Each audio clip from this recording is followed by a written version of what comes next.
Well, hello and welcome to The Wrap, episode number 13. Today is also October 13th. It's Thursday, October 13th, and this is The Wrap, a show covering all things Zwift over the last week, racing, events, tech, fashion. We are live on Twitch, YouTube, Facebook, as well as Twitter. If you ever want to check us out live and you're listening to the audio version of this, which is also available on anywhere you can pick up a podcast. I'm Nathan Guerra. Anna Russel is sat next to me virtually coming out of New Zealand. I am in Wisconsin of the US of A. And today we've got a lot coming at you. We're going to be having an awesome guest, the organizer, founder of Flamme Rouge Racing, which is an awesome stage race series that is on Zwift. So that's going to be really great to be having Richard on with us today.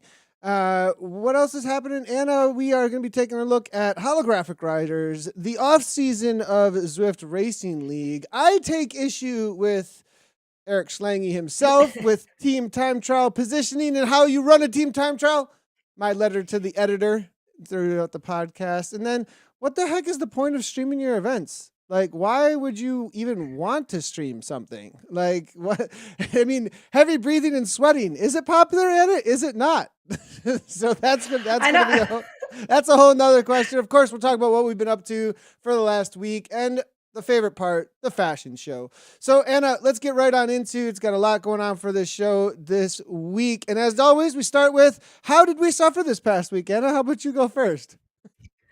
Well, I suffered a little bit in that I was sick. I got sick last week when we came on the show. I was like, I don't feel good. So I had a very low-key weekend, but came back roaring on Monday. I did the RaveCon Recon ride for ZRL, and that was fun.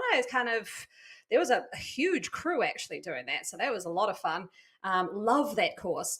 I find it one of the most, that one in Temples and Towers on Makuri, I find it so tactical. So that was fun. Took Tuesday off just to relax. Oh, wait, and then we had our Saris No Pins Women's Power Test Recon straight after the rave ride. So Power Test Recon. You did a power test and a recon at the same time? Well, I did the recon and then I went and joined our meetup, which was go ride the Richmond course and see how quick we could get up Libby and 23rd Street because we've got our Grand Prix tomorrow. So that's going to be a bit of fun. And then, ZRL. I was kind of like, I said to the team, I don't know what I've got. If I'm still there after Titans, it'll be a good day, but I'm not feeling good. And it was like, I felt like I was one of those terrible sandbagger people who just sat there going, I'm not feeling good. And then I ended up having a great race. But you know what? I think I had a great race because I was like, I approached it as I don't have heaps of energy. So I'm going to go all in Titans. I'll go all in the sprint and then I'll see what I've got. But the whole rest of the ride, I just have to sit at the back. Like I'm going to do nothing. Like I just need to recover.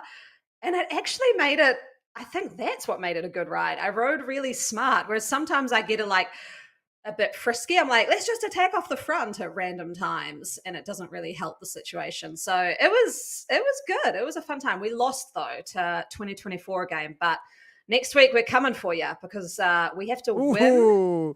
And then Anna, those are competitive. Yeah. Those are competitive ladies. I mean, to call that one out on the wrap, we're coming for you. Woo! We're coming for you. Yeah. Okay, so and I have to say, I've been watching. I watched your stream back. I've seen the social media posts.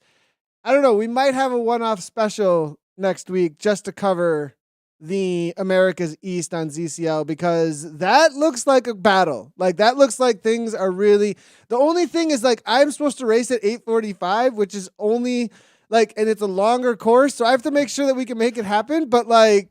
That looks really exciting. And so if you haven't been like checking out what's happening over on WTRL and watching Anna's stream at least and following those who are part of both of those teams, definitely check that stuff out. We'll see if we can get a ZCL stream out as well because I've been watching Anna and I've been watching the post back and forth too.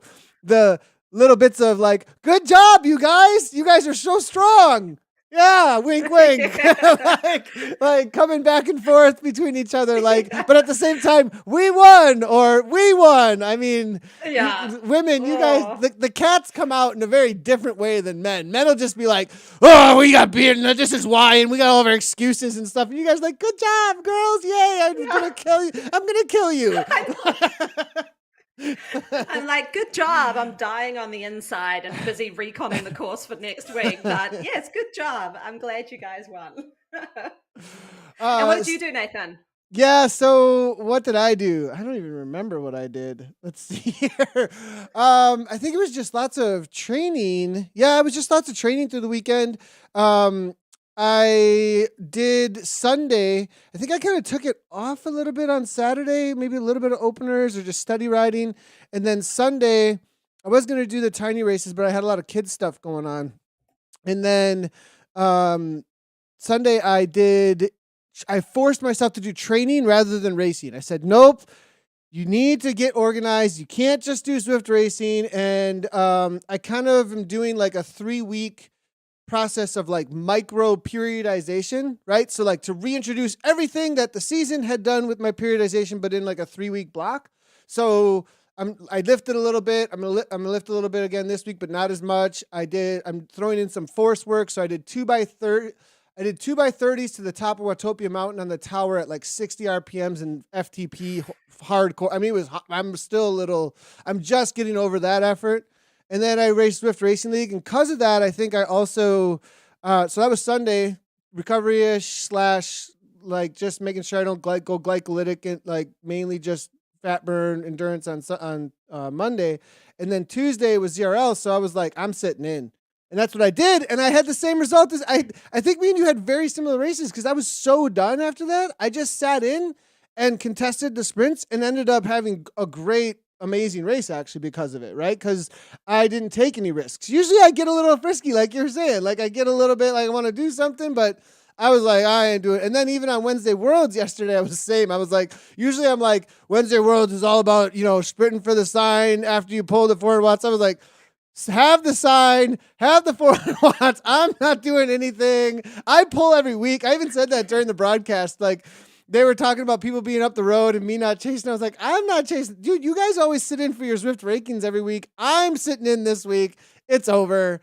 Side note real quickly, that anvil, I don't know, maybe half the weight. It might be a little bit too much. Well, I don't know, like you should be able to at least find the wheel and sit in on an anvil, I think. And I think it's just a little bit too much weight where you can't sit in. So you have to work too much on a downhill to even sit in on an anvil. I still like the anvil. I think it's a great power up, especially the way it is now. But man, the speeds it gets away with at this point are just, of course, I'm only saying this now that I lost to it, right? So, but I've won with the same move. Because in the finish in Wednesday Worlds, I mean, it just, it was just too much to handle, no matter what power up you had. So, besides that, but that's what I did for over the last week. Definitely in a little bit of a resting mode, and then we'll talk about what we're doing for the rest of the week later. But that is how when I say that's how we suffered over the last week, or what we did for racing. Anna, you wanted to chat about our next topic here, new holographic riders and what those are all about. But some people might not know even what the holographic riders are if they're tuning into the wrap for the first time. Yeah, so we touched on it last week. They got released last week, I think it was. And so they're a PR rider. You can go in, you go free ride, and you approach a sprint segment. Depending on your settings, it'll either be your PR from the last 90 days, or there's like another option as well. But anyway, there's a holographic rider that joins you and you essentially race it. Now, I kind of had a question with it though, because I don't know the answer, hence why I'm going to ask it to you, Nathan. Hopefully you do. Is it showing you any PRs that you've done in a race, or is it purely showing you? Yeah, so I kind of had a little bit of okay, I'll say I shook my head. Everyone who's listening audio, I said no. So it is no events. They took out anything that could be something that was not in a free ride, but they do leave pace partners. So, because pace partners are like free riding, so they do leave that in, obviously, because you're not a part of a separated event. It's not called from your free riding in any way. So so they're trying What to about remove meetups? this. No, I don't believe meetups are in there as Ah, well. I do not. Now that one I didn't ask maybe someone about, but from the I'm audience pretty knows. sure that one we may have asked about it, and I totally just said anything that's not free ride is not going to be a thing. That's what got locked in my head when we were talking about this. So I'm pretty sure it's anything that's not a free ride, because in meetups you could also have that rubber banding if you have the keep everybody together thing, and then you could have the boom, the slingshot that totally screws it up too. So I have a feeling they're trying to make sure that it's a solo/free ride with a group effort only, and not situations where it would just be impossible to go after it because the pack was going so incredibly fast through in some sort of an event. So I guess the issue I have with it then is I didn't know that, and I went to kind of have a little bit of fun, and I was like, oh, like I want to go ride that leg snapper course I did with Liz and see that person where I set my PR on the leg snapper and go chase them. But it was a meetup, right? And then I was like, oh, well, I'll do it from that race I did where I went really hard. I very, very rarely go out on a free ride and smash myself on segments. And so I was sort of like, oh, it would be awesome if there was, I know they got the settings section, and I know it's in whatever it's called, Future Works. I'm probably not the only one. I would love a little indicator there that says, do you want to add race efforts? Because I don't, outside of races, I just do workouts. You know, it's usually like 2 races a week, 2 workouts a week. And I mean, I don't know if I really want to change my training to then suddenly start free riding and going bananas on segments just for some future thing I want to do against that pace partner. The other thing is, I'm guessing, you know, there's those route-based workouts coming. Would they be included as your PR hologram? Because that's something else that I would like, is that, you know, if you've done a route-based workout, you are legitimately trying to push yourself on certain segments based around a workout.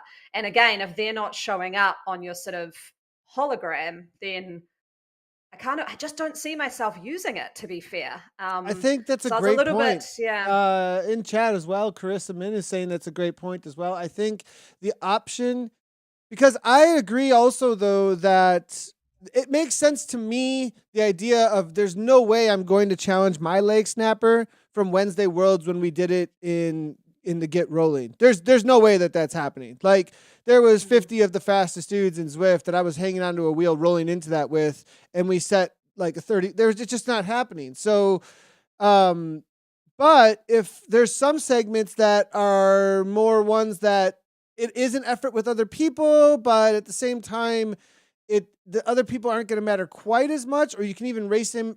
I agree. So the on-off button though of like all PRs turn on versus free ride only PRs turn on or off. So I think that would be a great option to have to be able to do either. So, and since it is in FutureWorks, I think that's some great feedback. I wouldn't be surprised if that's already in the forums. And something to definitely take back. What do you think? Let us know. Let us know in the chat. Let us know in the comments. Let us know on socials. Do you think they should be a part of it? Do you not? I think there's going to be some pretty strong opinions about this. Usually are on features like this, Anna. Yeah, absolutely. I've actually seen an amazing comment come through on our YouTube from Duncan, who said there needs to be a black market for buying and selling other people's ghosts and being able to race them in the game. So you could go, okay, I'm going to buy Kristen Kolchinski's ghost up Volcano KOM from that race we did 2 days ago. And go race it. That is awesome. That would be quite the funny black market. That would be absolutely, I think, interesting. And you know, one of the some of the most popular streams and events have been ones where you have iconic riders or riders who are extremely, you know, popular in some sort of way, pro riders and, you know, Zwift racers, whatever it is, that jump into a group and people just want to ride or race against them up something. Now you can, and a lot of times though, when you get that personality in there, they just want to chill out and ride the course and chat with you, right? You don't get that opportunity to, you know, race whoever it is up the Zwift, or up the reverse KOM or whatever it might be. That's a great, I wonder if get Tom Pidcock to go do a bunch of PRs and make his holo, right? Like that's and Zwift could totally sell that. I think that's we just came up with a new game feature. You're welcome. There we go. Duncan. I actually kind of like this. I give that. We'll call that the Duncan Hollows. The Duncan Hollows are what's coming. I'm not saying this is actually coming to anybody. This is just off the cuff from YouTube chat, but this is a great idea. Yeah, I think someone asked me the question the other day, is there any money to be made in racing, being an esport racer? I was like, no. But that's actually something.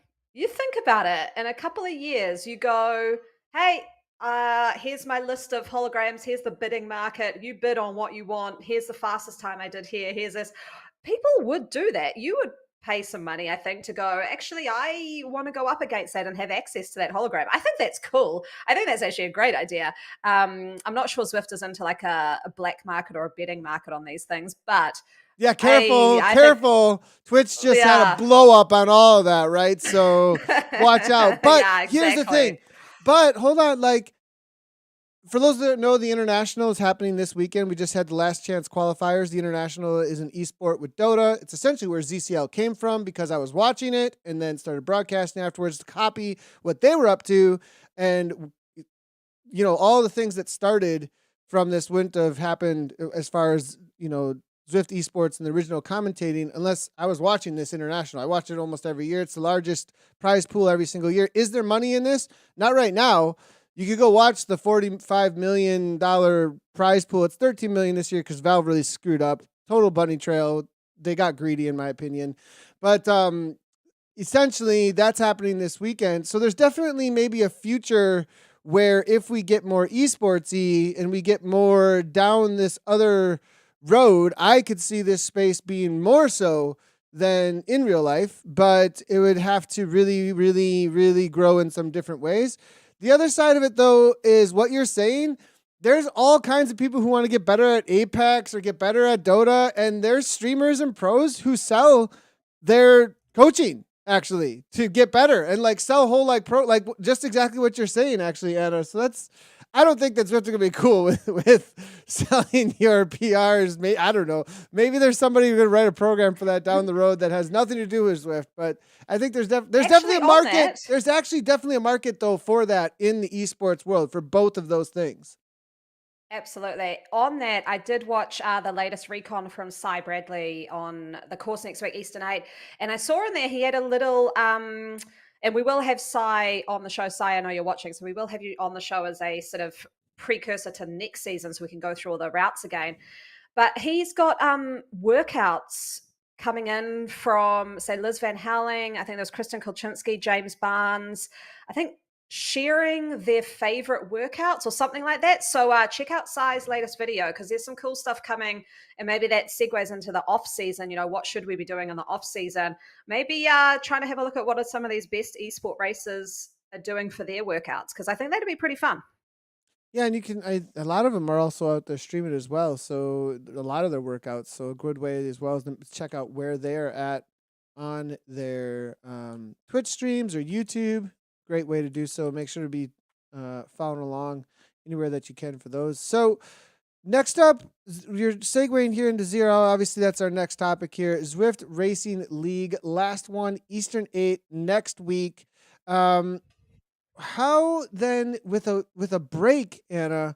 I think there's only 2 weeks, 2 to 3 weeks. That's all we're talking about, right? So it's not you can do essentially a mini period, a mini phase of streaming. You can't of training. So you can get some work in, but you're not going to want to really go and tire yourself out. You're not going to want to put in this massive amounts of hours and come in super, super tired into the next season. So what are you going to be up to, and what's your suggestion as far as that goes? I've got my own ideas, but I want to know what you're thinking. Well, I guess mine alludes to the guest we have on, which is from Flamme Rouge Racing. I'm just going to do a all-in, 8 or 9 stage race during the off season.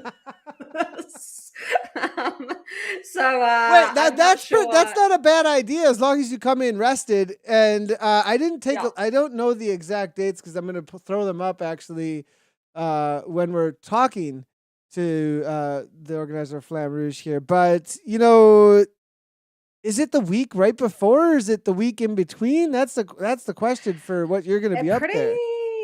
yeah, it pretty much starts that weekend after next week. So it's sort of you do the race and then starts on the 22nd of October. Yeah, you So have yeah, some time. You that's have some yeah. time. You can So you get got a nice few and days to tired. recover. Yeah, it's not a bad Yeah. idea. Hopefully I won't get picked for our Grand Prix team. Otherwise I have to cut out some of the stages. But yeah, for me, I'm just doing that because I kind of like the event. It looks cool. And I'm calling it, so I have these periods in my training I call like crash weeks, which is I usually train on the bike maybe 4 to 5 hours a week. So not a lot. So these weeks I try to, if it works with the family, try and up that to more like 8 to 9 hours for like a couple of weeks and just like get that in. Whereas I find when it's sort of Zwift racing this season, if I did that 8, 9 hours, I'm not used to it. So I just get really fatigued and the racing doesn't go very well. So I think that's what I'm doing. But that's because my training volume is very low.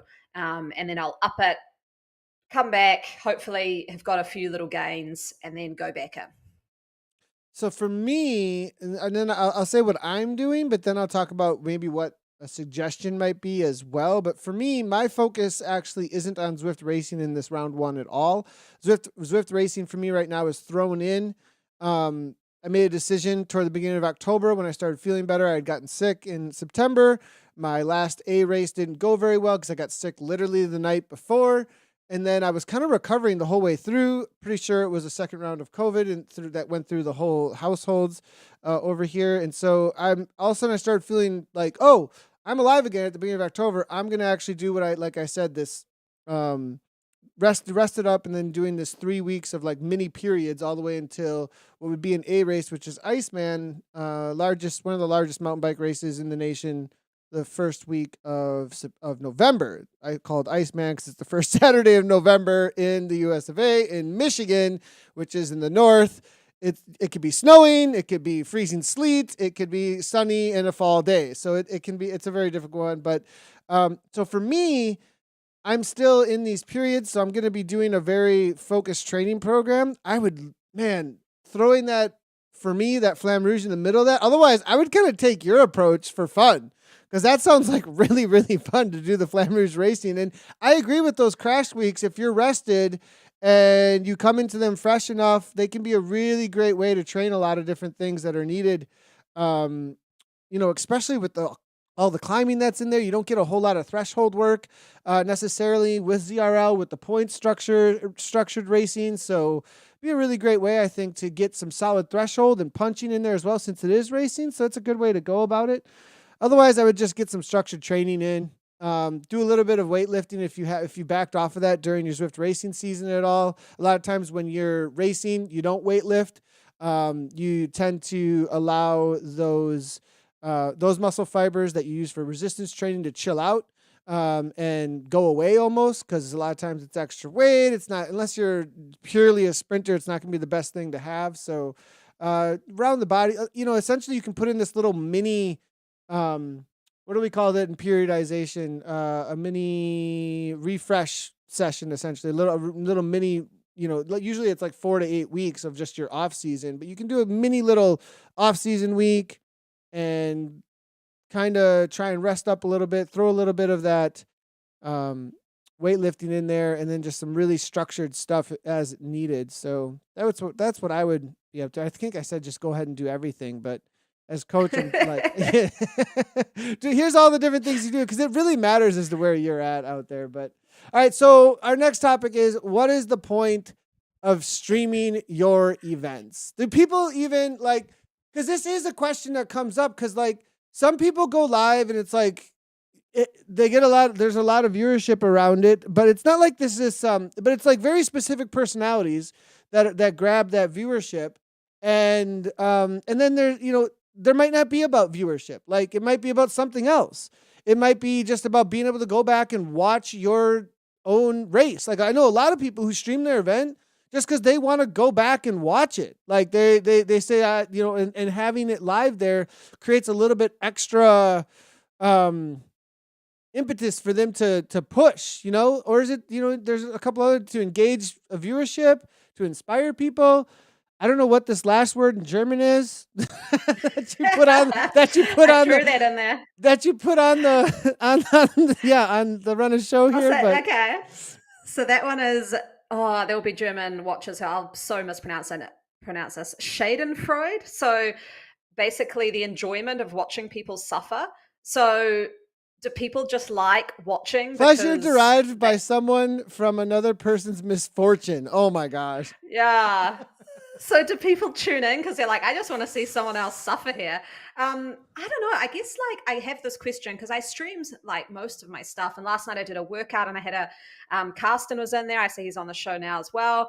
But this kind of random dude, he was a mountain biker actually from somewhere in America. I said you were from Wisconsin. I know I was talking to him about that. And he wasn't a Zwifter. He was just a gamer who was a mountain biker. He's like, what's this? And so I ended up during my workout kind of talking to him about it and showing him what all the numbers meant and where everything was and that I was on a smart trainer. That anyway, so I was sort of like, oh, well, that I guess was kind of cool because that person's probably going to go, oh, this could be really good for training and go out and do it. But other than that, I'm like, I know my parents like tuning in because they like watching the racing. But yeah, I always struggle with why am I putting this up? I always have that feeling. Maybe it's a New Zealander thing. Like, does anyone care? Like, is this being a little bit vain of like, everyone come watch me on this video camera doing this thing? And I'm like, I don't know. I don't know. You'll answer it better than I can, Nathan. I'm struggling with why. I think there is a air of that you don't want, right? Like even the most popular star in the world, if they come with hubris and they come with a lot of like, I'm the star in the wrong spirit, people kind of go, like, okay, like, is everything just about you? You know what I mean? Kind of. I mean, like, not always. Some people really like to watch whatever shows that really like to promote that kind of personality. But I think, especially among cycling, that's not the humility that comes with results and comes with, that this is a privilege that of what we are able to do here in the world with our cycling, I think is really respected a lot of times. And so, I think that once you're past that, which I would say that in my youth, I wasn't always past that for sure, but we've got some great, so aside from that side of it, of just it being vain and narcissistic, I don't think that that's the motivation at all. A lot of times, Carissa Mins, I'm just going to read through chat here because chat has a whole lot of really great ways that they are using streaming. And for those of you that are listening audio version, have just heard of the wrap through the Zwift channels and are like, wait, besides this show, there's people streaming their efforts. This is going to give you an idea of how many people are actually streaming their efforts. Like, it has grown so much. And I think we're going to get a lot of comments here and a lot of different reasons across all of these different people who have put in a lot of work. Like last night, I tuned into a new guy to Kiss Racing Team that he had no idea who I was. I stopped into his channel. And I'm chatting with him, while I got home from a long ride back from Chicago last night, and I just was eating my dinner at I think almost 1 a.m. and I was just watching his stream, and he's sitting there thinking in the back of my head, I remember how much work it was to set up a stream. Like, it was no joke, like, to do so. And this guy's putting this out here. He's one of the only Zwift streams that's out going on right now, and he's putting in his work and he's interacting, and it's motivating him to get through his workout. And I could tell that it was. And, this, and then you tune in on the Twitch directory for Zwift on a Tuesday night, and I have to scroll for like a minute now. There's so many people streaming and the funny thing is, Anna, because Zwift isn't necessarily an extremely popular game at this point, right? How popular your game is in the gaming world. It's popular in the cycling world. It's definitely, but in the gaming world, kind of dictates how many viewers you're going to get in some ways, right? Like Overwatch 2 just took out Apex and all these other games just now because they just had a new release, and they're the top game, and they'll probably be the top game for a while now for a lot of different reasons. And so there's a question is like, some of these people are streaming to 0 people. What are they up to? That, you know what I mean? So this is a really great question. And Carissa says accountability. I think accountability is, and I'll answer this too. That's a big one for me as well. Andrew Banky says, I record my event to review what I'm doing wrong. Hugo Johannes says that he does it to watch back and share with his mates. And then Carissa says misery loves company, which is a great one as well. Duncan McCrae, Spencer says he streams to raise awareness for Arthritis Foundation for fundraising events. An extension to the Zwift's community, another way to connect with people, even if it's just a few. And those few really, really matter, as well. And you'd be amazed about what connections come out of that personal connection that comes through streaming. There's so many people I've met through the streaming world now at this point in real life that I would not have met otherwise, that are going to be lifetime friends and have been really, really close friends through the last 7 years, actually. Cut clips and do's and don'ts, example of racers. I mean, we've got tons of them coming through. Okay. There's so many different reasons here. I could keep on going on. Okay, Anna's like, yeah, Nathan, keep going on. Yeah. No. I'm like, okay, I think I feel less bad now. I always have this weird, like, not guilt, but kind of, I'm not a huge, like, put it out there person. And so, like, when it's all live and out there, I'm like, are people sitting there going, oh God, why is she doing this? Who wants to watch this, right? But I think I felt a lot better now that I just mostly put it on Twitch. Before I used to have it on like my Facebook page, and there'd be people like I went to school with. And I was like, they're probably like, what are you doing? But I found the Twitch community really good. It's a bit more like normalized. So I think I'll just get over myself and be like, okay, it's just a bit of fun, and yeah. So for me, the early days when I was streaming to 0 people and then one person, it was so funny. Last night, there's a guy who comes in and says the same thing from the first Twitch stream that ever happened, right? He has said, what is this game? Hey, hi, I'm new here. What is this? Right? Every single time, the first thing he says when he comes into any chat that's about Zwift, he's just made it a thing. He says, I'm new here. What is this? So he says that in my chat too, like every time he comes in. And last night while I was sitting in talking to this guy that was streaming from the KISS Racing team, all of a sudden he comes in and says, hi, I'm new here. What game is this? I was like, oh my gosh, he's trolling again. But it's a fun troll because he says it every time. But that was just a side note, a hilarious thing. But, for me, it was early on, 0 viewers, then the 1 viewer who's always new here, this guy. Then it was this smaller community of 3 or 4, and this building community of people who are on a journey with you of fitness, of watching where you're going with your results, and then they start sharing with you what they're doing, where they're going, and their results. And you got this little microcosm of a relationship with this group of people that follow along with your training. If you do it consistently along your training plan, they come in and start asking, what are you doing today? Why are you doing it? Oh, okay. And they start getting an idea of what that's all about. Mm-hmm. So that definitely was happening for me. Then when you have people watching and you have to get to the top of what you said you were going to do, and and it's that time when you want to say no. Like I remember I would get on, it'd be 10 p.m. and I'd be like, I don't want to do this. The kids are in bed. I want to go to sleep. My legs are done. I'm so tired. Get through the warm up, go live. I get through the warm-up, I go live, I set a PR in my 20 minutes, and it would not have happened without the witness of those people being there and holding me accountable to get through it. Hands down, that's 100%. And then from there to engage that community, I mean, there's so many different reasons. I can go on and on. But early on for me, when there was just a few people watching, those were the main things in order to stay with that schedule, be accountable, and build that awesome community to follow along with it. So let us know if you got other reasons why you're streaming. Let us know in the comments. Tag us in socials. We'd love to know your reasons for streaming and what you're up to with it. So our last thing here, and there was a comment on, there was an article released on Zwift Insider from Eric Slangy, 4-rider TTT drafting with TT bikes, and he did some tests, and he did a Facebook post. And I was like, I'm reading the article. I started grinding my teeth a little bit. To be honest, I was like, oh my God. I am very opinionated about the team time trial, everybody.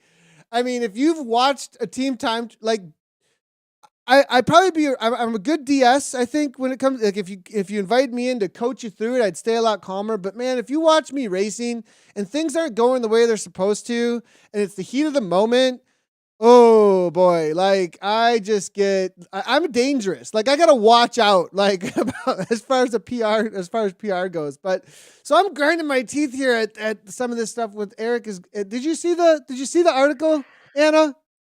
I've been quickly reading it while I saw that you put in the notes. I don't agree.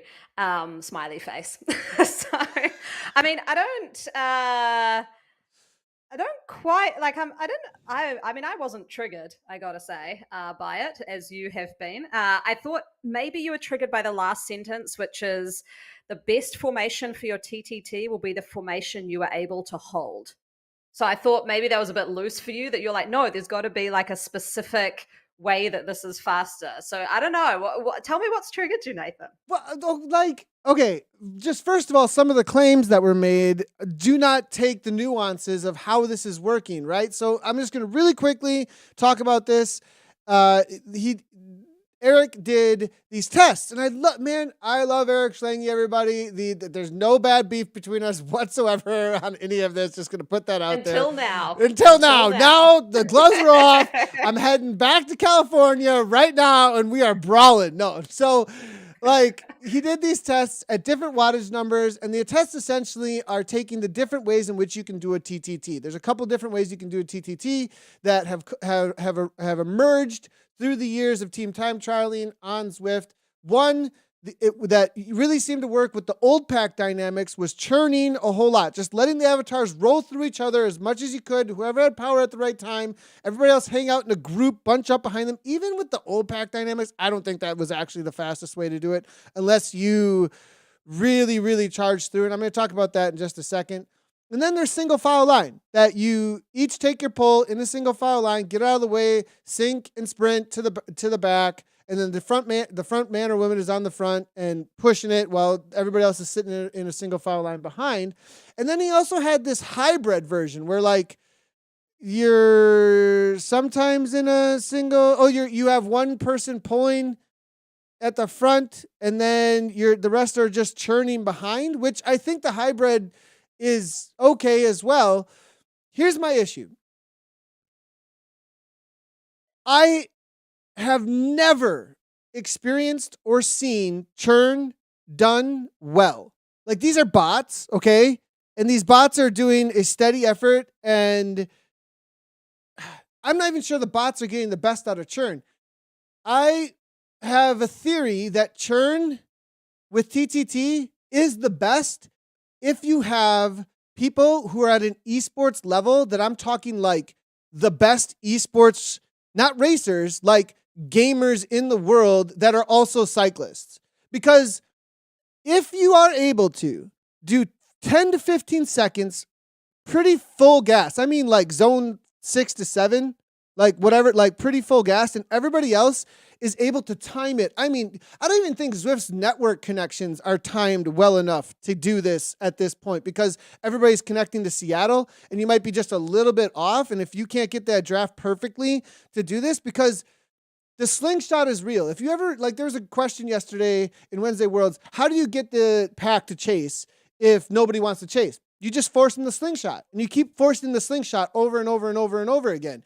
You roll through the pack, you push it just enough so that everybody has to grab your wheel again, and then they all speed up, then you roll back to the back, and then you do it again, and then you do it again. And if you keep on slingshotting like that in a constant churn, I mean like bam, bam, bam, I can't even get people to single file line and know when to go at 30 seconds or a minute to churn correctly that way. When have I ever seen anybody churn well enough from like a 10-second boom, boom, boom, boom, boom? You know what I mean? That's the only way you're going to get this building freight train speed that's actually going to outdo single file. Now, if I heard Aaron Bleakley, I think at one time thinking, yeah, this is the way to go. And he wanted to do this slingshot method where you're always grabbing the faster rider coming through. And I do think that would work. But man, your timings have to be on point, and you miss one, you're gonna blow your pack up. But you could do it, but it's gonna be, and I think that's the only way that churn actually. And then the danger. Okay, I know you want. I know, Anna. Just real quickly, the danger with churn and hybrid is that now with Pack Dynamics 3.0, it is nonstop pushing avatars around, and if you watch where the draft is actually at, you constantly have riders fighting for the wheel, and you're going to actually, I think, just disrupt things more and slow things down more than you're actually going to speed things up. And so anyways, I just think it's a recipe for chaos without extreme exactness in direction and obedience to that direction, actually, from a DS or just knowing each other so dang well. I just think single file just keeps it orderly, where people just know where to be, and they're going to do the right thing, and the gains actually won't be there. You actually end up with more losses if you end up trying to use the churn because of the pushing around of the avatar. So that's my opinion. And okay, let me go ahead. Yeah, go ahead. I think this is a segment that we need a longer time for. And I've actually talked to Aaron, who you mentioned, because after the TTT and ZRL, I had all these same questions, like, have the TTT bikes changed things? What's up? The draft seems different. Which is the best? And he had some huge responses. So I actually want to get him on the show and sort of talk about this as we lead into the next team time trial of the next ZRL season, to really hash this out. Because I think this is going to be more of a sort of 30 to 45 minute hour discussion on it, to let you kind of get your rant out, but also kind of approach it in a methodical way of like, okay, here's why this doesn't work, pros, cons. Here's why this, pros, cons. So I think let's I know you've been triggered, Nathan, but we also have I know Richard is getting out for dinner we have soon, a guest. Yeah, and yeah, we have yeah, a guest, yeah. and he's had to us blab on for a long time today. I'm So, with but you. we will have I will get Aaron on the show to talk through some of this TTT stuff with you, Nathan, because I know he finds it entertaining to watch you ripping your hair out. Now you have the non-race mode, Nathan, right now. Oh, think about what race mode is like. That's why we don't publish all TTTs on my Twitch channel. That's why right there. Okay. That is. All right, let's jump in with our guest, everybody, as we have Richard Vale, the organizer of Flamme Rouge Racing, jumping in with us. Great to have you on the program, Richard. If you're unfamiliar with Richard, he is the guy behind Flamme Rouge Racing, stage racing on Zwift. Richard, quickly, where are you at in the world right now? Where are you coming at us from? Yeah, right now. Well, thanks, Nathan and Anna, for bringing me on the show. Yeah, in Spain, Barcelona. So just popped out there really for a couple of days with some friends.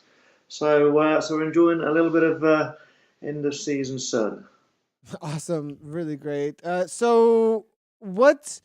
Real quickly, background with Flamme Rouge Racing. When did it start? Why did it start? And also maybe let people know like how you got involved with Zwift. Just real quick though, like how long you been involved with Zwift, and then the background with FRR.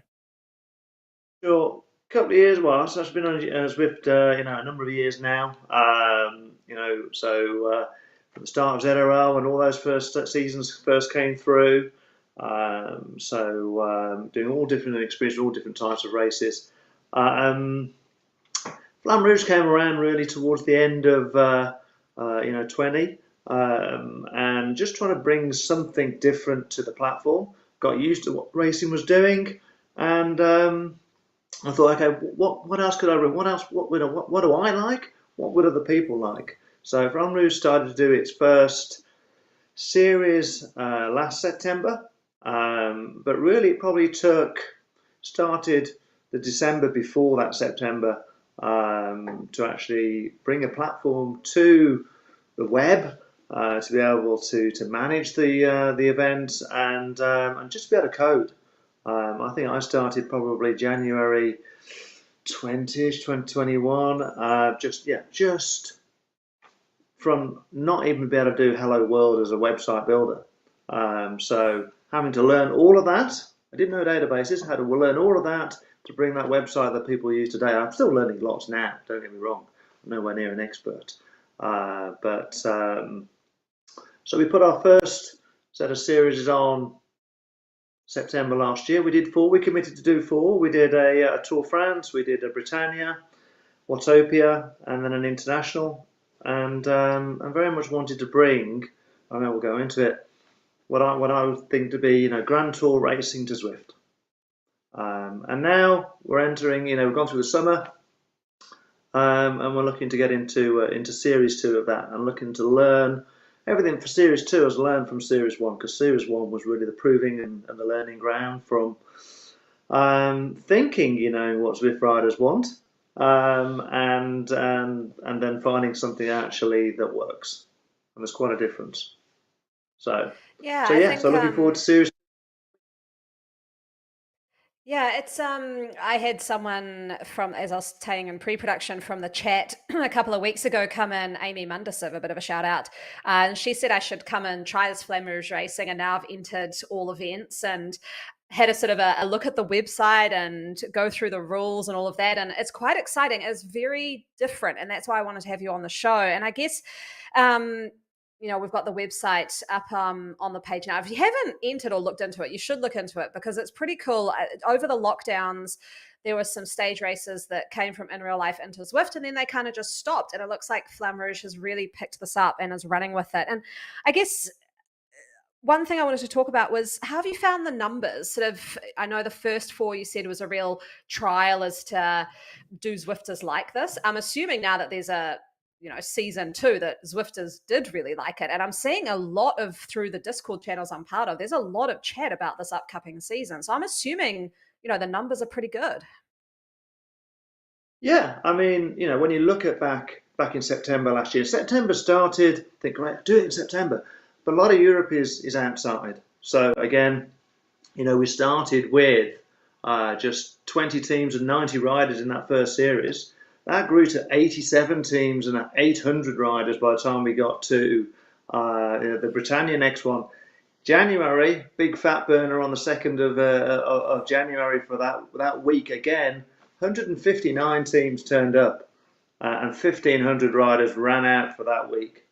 And then the last one we did as a 2-week tour. We had 102 teams and 900 riders. So it dropped off a little bit there on the basis that people are going back outside and those sort of things. And so, I think that, really grew. A lot of those people are still there. I'm looking, and we've changed to say Series 2 has changed now to not allowing teams to put, 15 teams in and that sort of thing. We're going for one big league.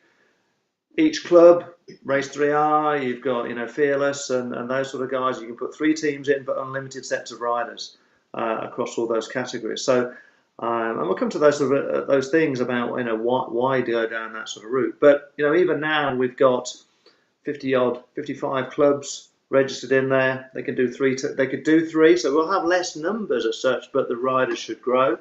And what we'll tend to see is over the next week, as people come away and finish off their ZRL first season, they'll be going, right, what's next? And they'll start signing up in the last week. So, and, I think currently now it's showing 560 odd riders who've clicked the button to say, I'm registered and I'm in. Yeah, it's, so, it's like a whole new world to me. And I think what you've done is there's some very specific things that are quite different to current racing on Zwift, which makes it enticing for me, I know, who's sort of raced on Zwift for quite a few years now. And I think one thing you briefly mentioned it there, but I'd like to go into a little bit more detail because I think it's going to pique a lot of people's interest, is these heat categories. So when I went to enter the races on my Zwift Companion, there's only one category. There's just A. So there's just the general category. And I was like, that's interesting. So who am I racing? And then I've been assigned, I'm assuming it's different types of chili. So I'm a Ghost, GHT, and you've got jalapenos and cayennes, and I'm assuming they're different heats of chilies. But so what is this? How does that come about? Why did you do it? Is it to satisfy sort of the fact people don't want just the ABCD, and there's a bit more of a variety of categories now? Yeah, I think, we've seen for a trend started last year somewhere. TFC first brought it in, really, this sort of B plus, C minus sort of, categorization, sort of splitting of the cats to basically I'm a high end or I'm a low end, but I get a group of riders that I can compete with. 1 watt per kilogram is a lot if you're at the bottom and at the top of those things, and as such, it may the FRHC, as we call it, sort of tries to bring out a fairer racing set of categories. So we've got 7 levels, as you say. You've got your capsicum at the top, your cap, all the way down to your jalapeno, hottest down to least hot. Can we group people together who can race against each other rather than forcing them into you're all A's and you're A because you're 4.01 up to 5.6. And then, your 4.01 is never going to be able to compete with your 5.6 when it comes down to it. Same as way as your 3.2 doesn't come up with your 4. So I think it was about to get a group of fairer racing categories in there, and the FRHC just takes into consideration the gender of someone, and takes into your weight, it takes into consideration your mixed category, and we use the NP power, because the NP power actually shows up that says actually if you do an effort somewhere, it'll register. It'll say you're that strong. Because and I'm sure that we've probably had lots of discussions before. If you take the 20-minute, people can sit there with their Garmin's going, my 20 watt power is about to go over. Best ease off for the next 5 minutes and just get myself back under. Equally, the FRHC says actually if you're slightly heavier or you're slightly lighter, we'll compensate you that way too, to give you basically one universal class that works across everything. It just says actually right, I don't need to gender split people into this is a ladies or a men's sort of category. The FRC works. It'll put you wherever your power sits. Okay, does it always get it right? Perhaps not, but then that's the wonders of numbers. And you're always going to have boundaries. Just real quickly, I'm going to throw that up here for people who might be signing up, because I'm following I'm signing up right now. And I'm like, okay, this is awesome. And you go over to your Zwift Power profile, and it gives you the instruction. And people are like, NP, what? He's using the normalized power number from the power column that's on your Zwift Power, actually. And you find this is a really cool way to do it. I haven't seen a race organizer do this quite yet in this kind of a detail. But it's a great way. If I go over to my race results, and I look and find my race results, and I find that normalized power for the numbers, and I'm judging, and you say to use one between 20 and 40 kilometers and what your highest is. So you're really finding a great way around the sandbagging, it looks like, to really get people to be honest with what they're doing rather than that backing off, sitting in, oh, I'm right around this 20-minute FTP. But instead you're finding I've always said this, and the reason why I've always been looking for results-based rankings and then going off of those, which we can't have that, this seems like the next best thing to results-based rankings, because this is about what happened dynamically during a race. Racing's dynamic, there's key moments, and normalized power finds the key moments a little bit better than I think just an FTP number or a 5-minute power. Yeah, sure. And there are a number of things on the platform that allow riders to remain where they are. So you call them the weight weenies. Well, that might not be the best way to put it, but equally you've got that power boundary. If I don't do more than 250 watts, I can stay where I am. Now, because we're trying to bring that Grand Tour type feel to these events, if you're if you're a really good climber and you're a bit lighter and everything else, I don't see the Grand Tour as real life riders going, hold on a minute, can I just go down a category because I'm a little bit lighter? No, if you can do 5.6, you go and play with the 5.6 boys. I don't care if you can only do 249 watts.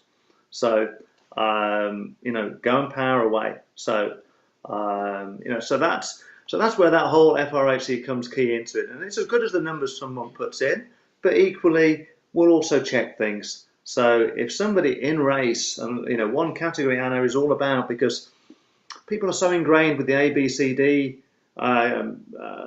categorizations going into the pens. Once we started trying to do something, these two categories use pen A, these two categories use pen C.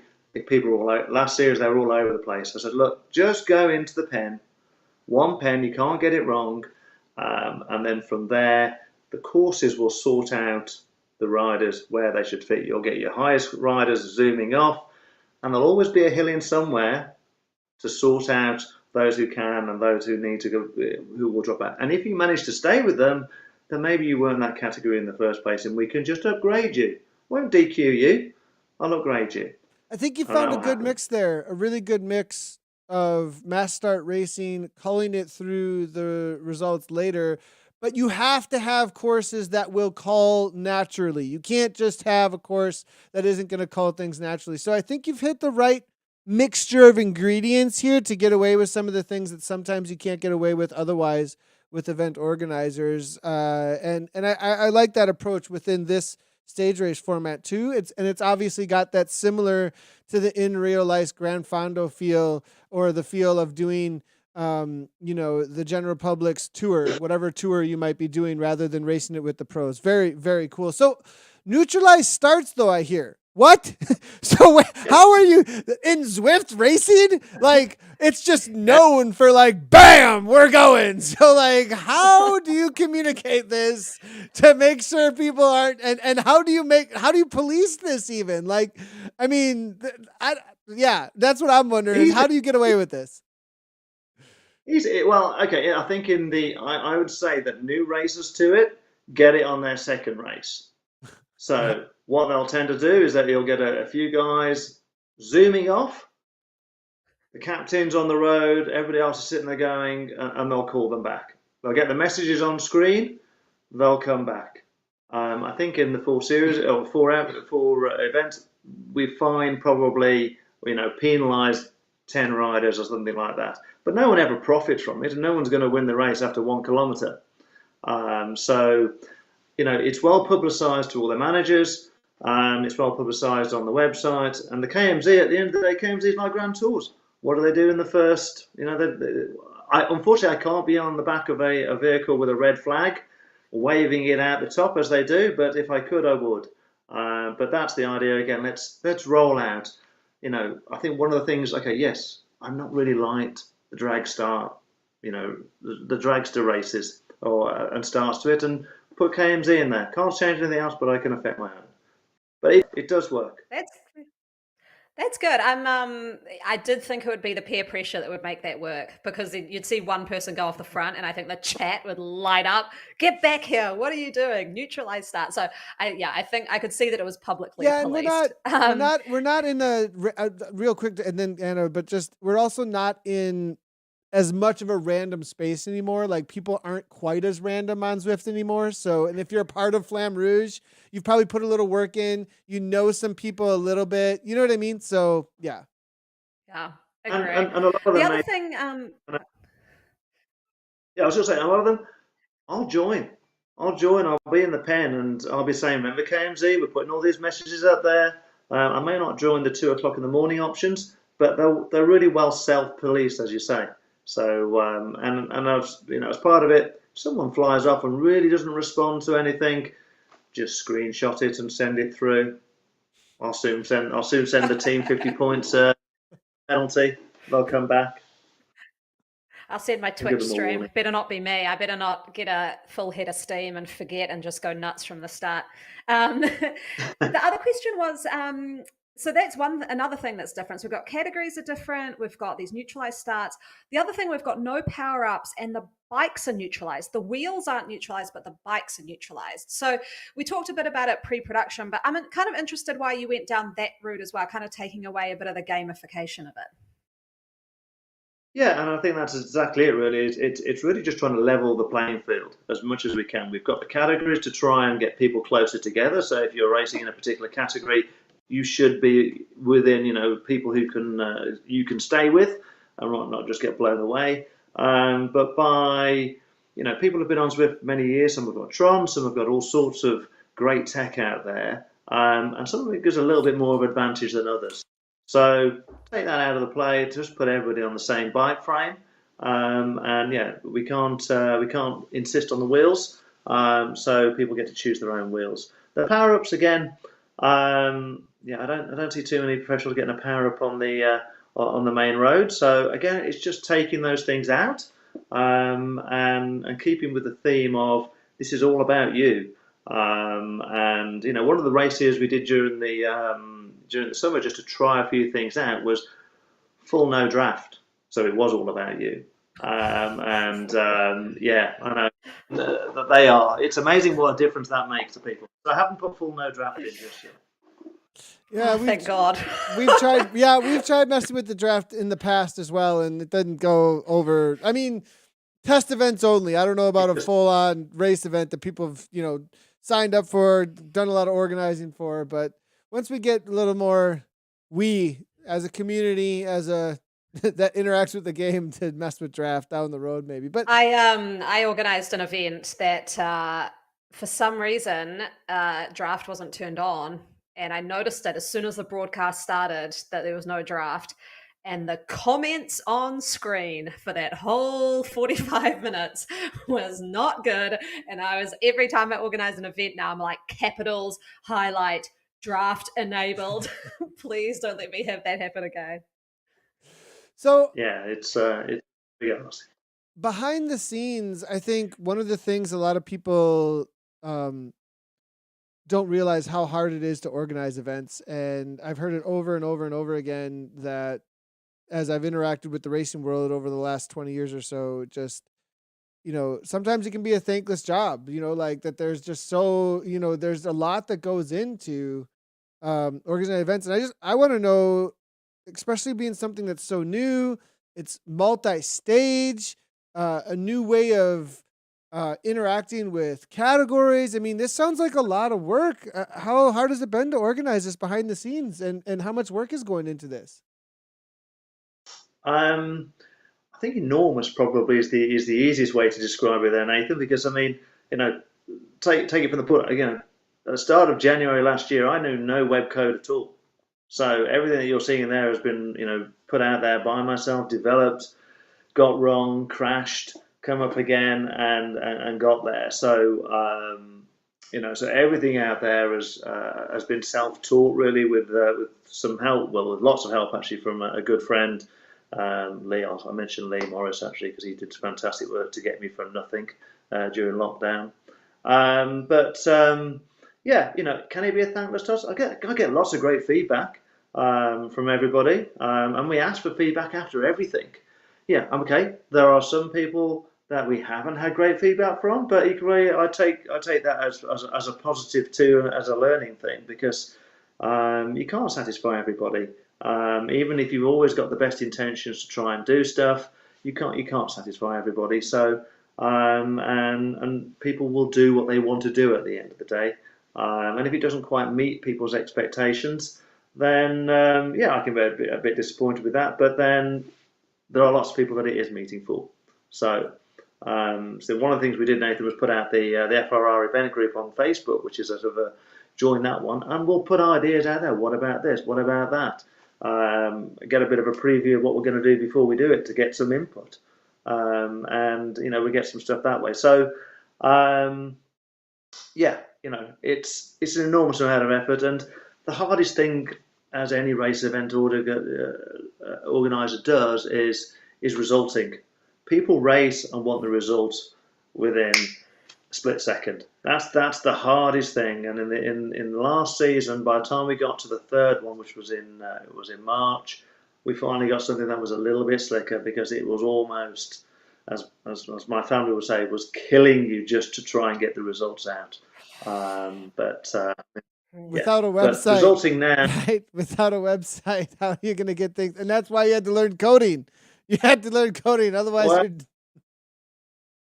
Yeah, and the website is not so much a problem. It's getting the results from the for where they're published.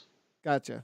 That's always the challenge, and getting them quickly, so and accurately. Because bizarrely enough, our average Zwift racer is quite a numbers person, especially when you get into stuff. So there are some really good bean counters out there, and if you miss any of their points, Yeah. When it comes down to position and the effort you put in for it, you're not a great bean counter till suddenly it affects your result, and then next thing you know, there's a whole lot of interest in who's what, where, why, and what was their FTP and what did they weigh. Like that's always comes up for sure. Flamme Rouge Racing, October 22nd through the 3rd, 8 stages, 9 days, mixed teams racing, 1 virtual peloton. This is what's happened on. If you're listening on audio, we have a poster you can go check out over on their website. FlammeRougeRacing.com is where you can find it. We've been on with Richard Vale. Richard, we really appreciate you coming on and putting in so much work. Are you going to be racing this as well, or is it just so much work that you're like, look, I'm just going to hang out and organize this thing? Oh, God, no. I'll still do everything. I drag my wife Haley as well, so she drags into every one of these events too, like she gets much choice. So I absolutely done them all. So I'm well versed of how tough an effort it's going to be for you, Anna, as well. But welcome to you, Nathan. You need to be there at least one of them, I think. I'll definitely try and make it happen. I'm signing up right now. Going to try and make it happen and see what we can do for one of these. Try and throw it in the middle of my training somehow of how we're going to make this happen. Hey, Richard, thank you so much for joining. Go ahead. So every series is timed in between the the ZRL seasons, because obviously that's where the off time is. So while you might be saving your legs for that every Tuesday race, if you're out there, Nathan, you need to go and experience that fatigue and get to your first ZRL hours thinking, wow, I've just finished that block of 9. Not a bad way to throw some bass down. Well, Richard, thanks a lot for jumping in with us. We appreciate you. Make sure to check out Flamme Rouge Racing, everybody, and we'll talk to you soon, Richard. Take care. Really great to have you. Thank you very much for having me. Cheers. Yep. Thank you so much. That was awesome. Like, what a huge amount of work, though, and a new way of doing things.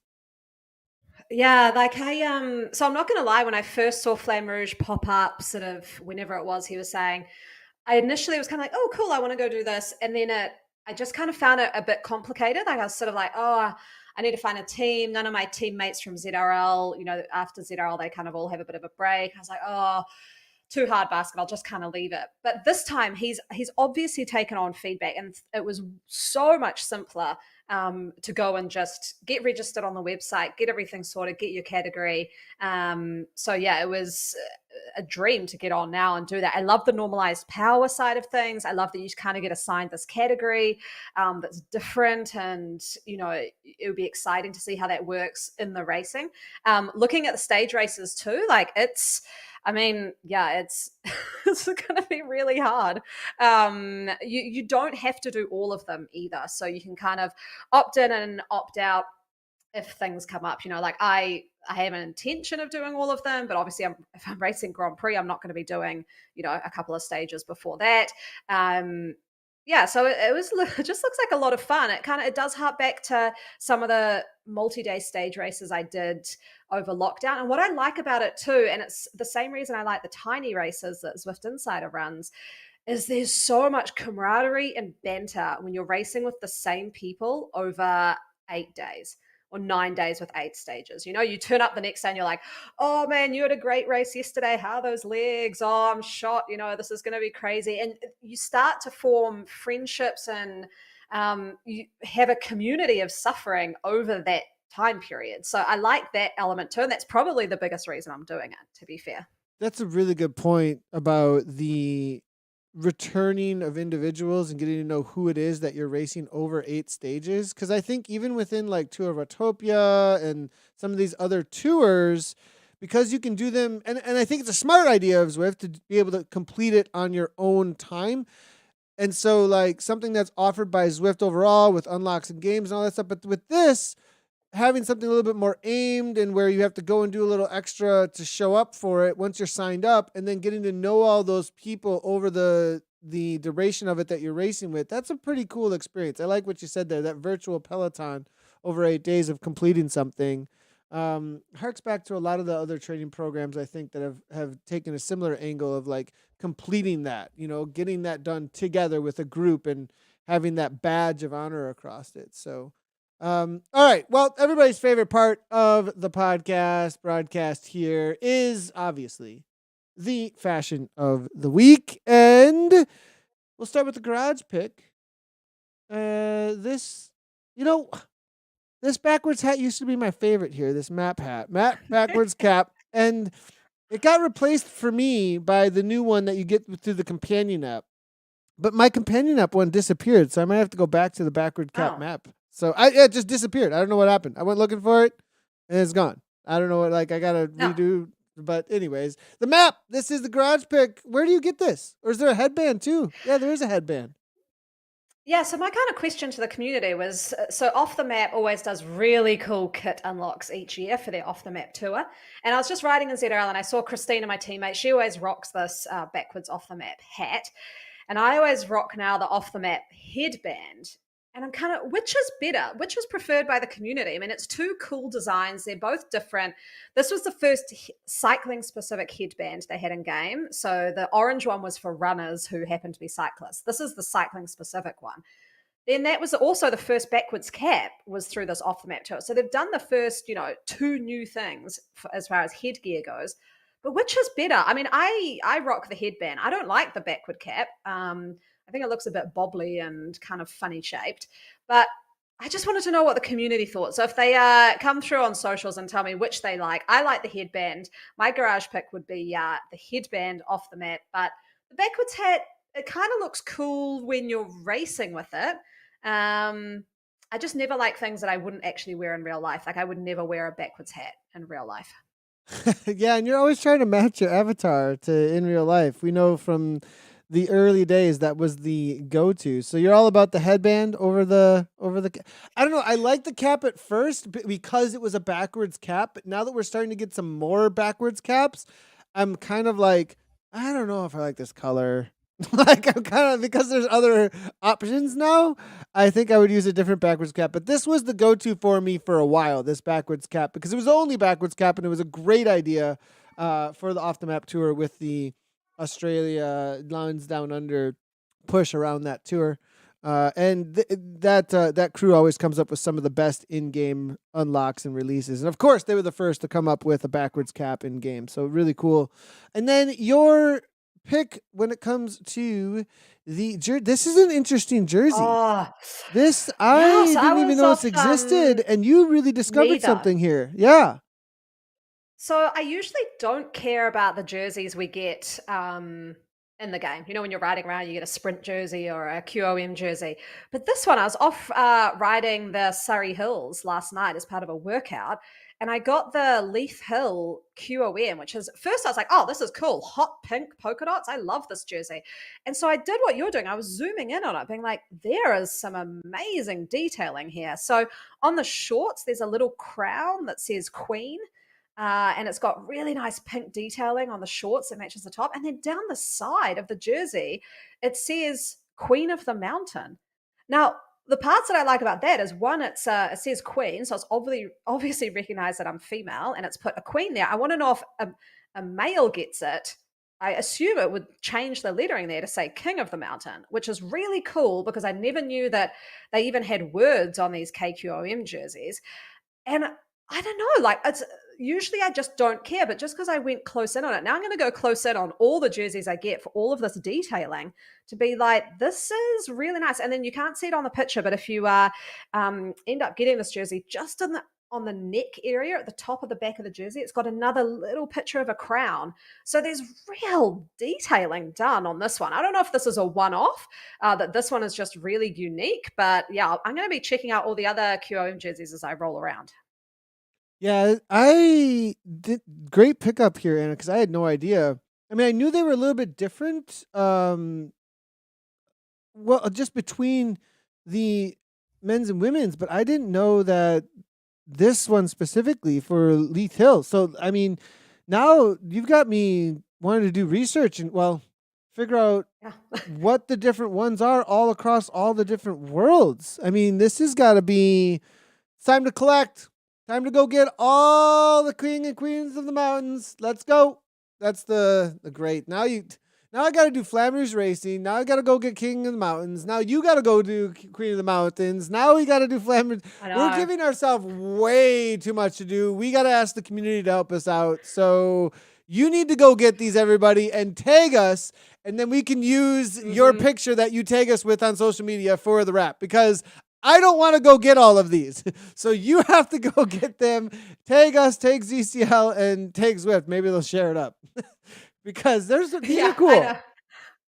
There's a lot of little Easter eggs now that you kind of look closely. And yes, I am getting a lot of trolling in the chat that I obviously wasn't going hard enough for me to be able to take photos of my jersey while I was riding. And then I said I was warming down, and I've realized that doesn't make sense. I was cooling down and took the photos of the jersey. But yeah, go out there and take some photos. I don't think anything's going to look as cool as that Leaf Hill one with all that little detailing. But yeah, tag me if you see something that you think looks better from one of the jerseys out there. The only one that I think potentially could look quite good, I'm thinking maybe Innsbruck. There's one of them as well that I have noticed that's a bit sort of off the beaten track that I've gone, oh, that's a bit different. But I've never gone and taken a photo or gone close up. So yeah, That's a good check that question, out next time because you're out London riding. is pretty old school. It was one of the most old, like one of the first worlds that were released outside of Watopia.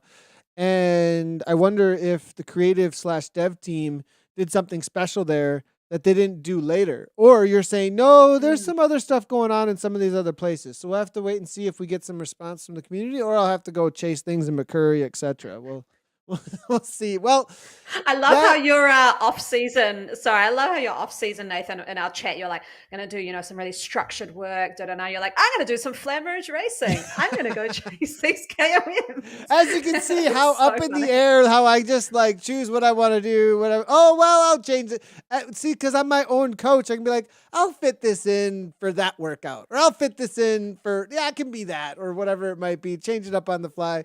Gotta have fun with it still. I'm not racing World Cups anymore, so I don't need to. I don't need that. I guess sometimes. I mean, once I'm dying off the back in an A+ race I had planned for, maybe I'll be rethinking this strategy. It always ends up happening, but then I just chalk it up. This is about the connection and community at that point, anyways. But that's it for the wrap, episode number 13. Again, we've been live on Twitch, YouTube, Facebook, and Twitter. You're going to be able to find this on all the places that podcasts are available. Search Zwift and the Wrap, as well as maybe Nathan Guerra and Anna Russel, and you'll be able to find that pretty quickly. We appreciate everybody that's been subscribing, everybody that's been downloading. The numbers are going up, and we really love to see all the feedback in the comments. If you got any questions, any comments, guests, topics, make sure to comment them. Let us know, and we always are super responsive to that. I'm going to be racing the tiny races this weekend, I believe, as well as some more structured training on Sunday. Anna, what are you doing? You're racing Grand Prix tomorrow and taking the weekend off, or what? Oh, Grand Prix tomorrow. Yes, so I'm excited. I'm feeling good. Feeling way better than the last time. A bit more of a race structure that suits me, which will be nice. And just that humble brag out there, that jersey was from me reconning Grand Prix race 2. Heads which up. was the Surrey Hills. Heads up, everybody. Heads up. Did you watch the men's race from last week? Yeah. Yeah, Alvarado caught by Near, and how insane that was. And then Vyasin with the break. Oh, I mean, I hope we have similar moments. You guys better put on a show tomorrow, Anna. No pressure.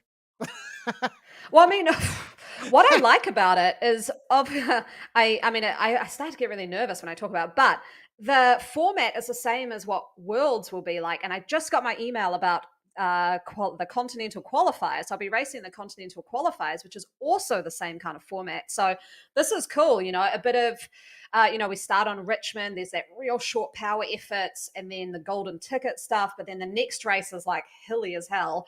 And then if you manage to get into race 3, then you're sprinting on god-awful legs. So it does find the best Swifter, I got to say. It finds the best Swifter. So that's what it did. I loved it. I don't know if I'll love racing it, but I'm going to try and have some fun. Well, that's Can't what go we're up worse to. than the first one. No. Well, you're feeling better, so that's good to hear. Well, thanks everybody for tuning in again, and that's what we're up to this weekend. You can always find us over on our Twitch channels as well and all of our socials. You can find the links in the YouTube as well. And we will see you next week for the wrap number 14. Dave and I will be on the Grand Prix tomorrow, and then obviously the Zwift Racing League last race of the season next week, Tuesday. Thanks everybody for tuning in, and as always, ride on.